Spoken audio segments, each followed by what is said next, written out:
भोंदू अशोक खरात प्रकरणात थोड्याच वेळात महिला आयोगाच्या माजी अध्यक्ष रुपाली चाकणकर यांची चौकशी होणार आहे। एसआयटी प्रमुख तेजस्वी सातपुते स्वतः त्यांची चौकशी करतील अशी शक्यता आहे। चाकणकर सकाळीच पुण्यातून नाशिकला रवाना झाल्यात आणि काही वेळातच त्या नाशिकला पोहोचतील।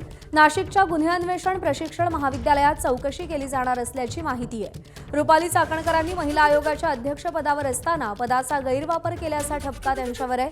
खरातसोबतचे संबंध आणि झालेल्या आरोपांच्या पार्श्वभूमीवर ही चौकशी होणार आहे। चाकणकरांसह त्यांचे एक वकीलही उपस्थित असतील अशी माहिती मिळते आहे। शुभम बोडके आपले प्रतिनिधी आपल्याला या सगळ्या संदर्भात अधिक अपडेट देतील। शुभम, खरात प्रकरणात रुपाली चाकणकरांवरती अनेक आरोप झालेले होते आणि आता त्यांची एसआयटी चौकशी सुद्धा होतीये, काय अपडेट्स आहेत? शुभमशी पुन्हा एकदा संपर्क साधायचा आपण प्रयत्न करूयात। तर रुपाली चाकणकर अगदी काही वेळातच नाशिकमध्ये पोहोचणार आहेत। एसआयटी प्रमुख तेजस्वी सातपुते या स्वतः रुपाली चाकणकर यांना सवाल करणार आहेत। त्यांची आज चौकशी केली जाणार आहे।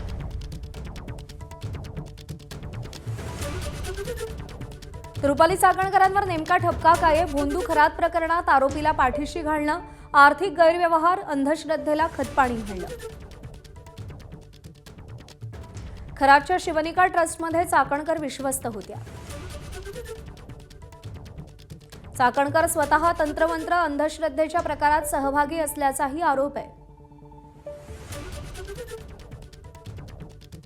दमानी यांनी केलेल्या आरोपांनुसार चाकणकरांचे खरातशी 177 फोन कॉल्स झाले।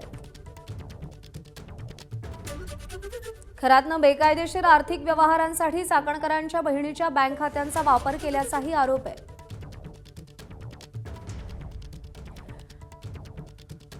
शुभम बोडके आपले प्रतिनिधी आपल्याला अधिक अपडेट देतील। शुभम, रुपाली चाकणकरांवरती या सगळ्या प्रकरणामध्ये असंख्य आरोप झालेले आहेत, टीका त्यांच्यावरती करण्यात आलेली आहे आणि आता त्यांची चौकशी केली जाते, काय अपडेट्स आहेत?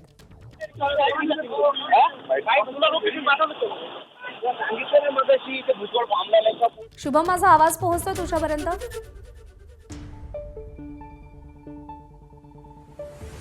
तर आपण पुन्हा एकदा शुभमशी संपर्क साधायचा प्रयत्न करूया। दरम्यान रुपाली चाकणकर या थोड्याच वेळात नाशिकमध्ये पोहोचणार आहेत आणि एसआयटी समोर आज त्यांची चौकशी केली जाईल। शुभम बोडके आपल्याला अपडेट देतील। शुभम, नक्कीच रुपाली चाकणकर या नाशिकमध्ये पोहोचलेल्या आहे। अवघ्या काही वेळात त्या एसआयटी समोर हजर होणार आहे। खरं तर आज भोंदू अशोक खरात प्रकरणामध्ये रुपाली चाकणकर यांची खरं तर चौकशी होणार आहे। या सगळ्या अनुषंगाने जर आपण बघितलं तर सकाळपासून एसआयटी पथकाच्या हालचाली देखील त्या ठिकाणी वेगवान होताना पाहायला मिळाल्या होत्या। एकूण या सगळ्या प्रकरणामध्ये जर पाहिलं महत्वाचे जे पुरावे जे हाती लागलेले होते रुपाली चाकणकर यांच्या संदर्भामध्ये काही ठोस पुरावे आहेत, ते एसआयटी अधिकाऱ्यांच्या हाती लागल्याची माहिती आहे, ती खात्रीशीर सूत्रांनी आपल्याला दिलेली आहे। त्यामुळे आज रुपाली चाकणकर यांच्या चौकशी दरम्यान म्हणजे काय समोर येतं हे देखील बघणे तितकंच महत्वाचं असणार आहे। शुभम, धन्यवाद दिलेल्या माहितीसाठी। एबीपी माझा, उघडा डोळे बघा नीट।